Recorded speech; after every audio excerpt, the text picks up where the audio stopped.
Caesars Palace in Las Vegas. We're here for the NBC Heads Up Poker Championship, and the Elite Eight are about to begin. Now, former World Poker Tour champion Jonathan Little is going to go up against former World Series of Poker champion Chris Jesus Ferguson.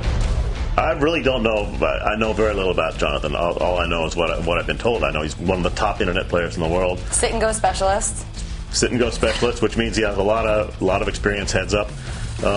I learned to play poker on the internet. I learned 15, 16, 17 years ago. I was actually playing poker on the internet before any of these guys were playing poker on the internet. So the old school internet player. I consider myself the first internet player. And when I beat TJ Cloutier for the World Championship, it was really the new kid, me, versus the versus the old guard. So that's what it was back then. Now it's the new kid. I studied a lot of the video that I've seen him play online, and hopefully I've gotten enough good reads to where I can take advantage of him in the match. Well, how do you think you'll be able to take advantage of it? What have you picked up from the videos you watched?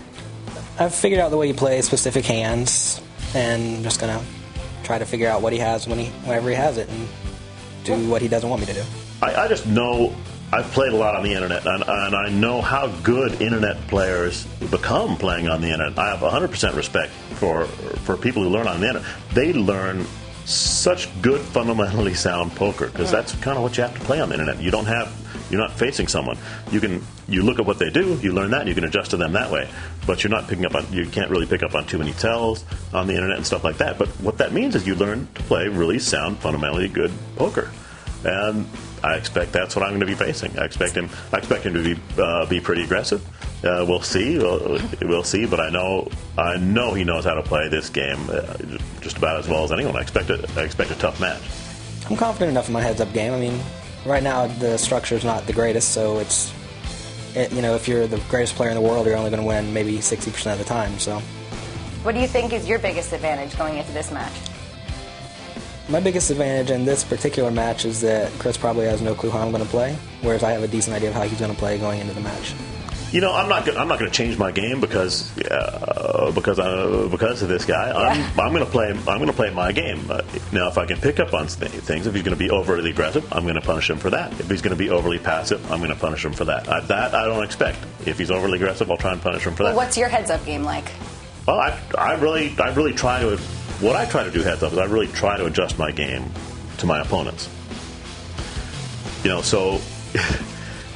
So basically, if they're playing too aggressive, I might try and trap them. I might try and get positions where they're going to overplay some hands. So, that makes sense. And if they're playing too passive, I'll try and run over. I don't expect either from Jonathan. But if I'm going to see one, internet players tend to be very aggressive, especially the successful ones. So that's what I expect to see. Now, that doesn't mean there's much I can do about it. A player who's overly aggressive, there's not that much you can do about it. You're going to have to get lucky to beat him at some point. But all I can do is play my game. We'll be here all day following the action from the Elite Eight down to the NBC Heads Up Poker Champion for 2008. I'm Lizzie Harrison for Card Player TV.